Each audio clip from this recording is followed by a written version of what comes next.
Saudi আরবের জেদ্দায় শহীদ president Ziaur রহমানের ৪৪তম শাহাদাত বার্ষিকী পালিত।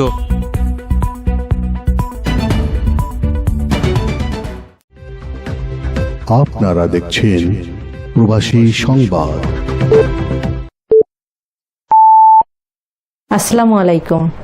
এমকে টেলিভিশনের প্রবাসী সংবাদে আপনাদের সাথে আছি আমি শারমিন মিনা। এতক্ষণ শুনছিলেন সংবাদ শিরোনাম, এখন ডেস্ক থেকে বিস্তারিত। সৌদি আরব পশ্চিমাঞ্চল স্বেচ্ছাসেবক দলের অন্তর্ভুক্ত আল মারুয়া অঞ্চল কমিটির পক্ষ থেকে স্বাধীনতার ঘোষক, মুক্তিযুদ্ধের অন্যতম সেক্টর কমান্ডার এবং বাংলাদেশ জাতীয়তাবাদী দল বিএনপির স্থপতি শহীদ প্রেসিডেন্ট জিয়াউর রহমানের ৪৪তম শাহাদাত বার্ষিকী পালন করা হয়েছে। উক্ত অনুষ্ঠানে সভাপতিত্ব করেন আল মারুয়া স্বেচ্ছাসেবক দলের অঞ্চল কমিটির সভাপতি বিশিষ্ট ব্যবসায়ী আব্দুর রহিম।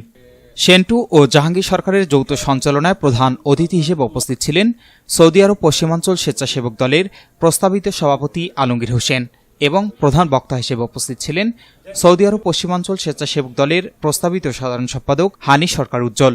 বিশেষ অতিথি ছিলেন প্রস্তাবিত সিনিয়র সহসভাপতি আলাউদ্দিন সিটিজি, কামাল, মনোয়ার খান, আক্তার হোসেন, রুবেল, কামাল রাসেল, দেলাওয়ার হোসেন, সুমন ঢালি।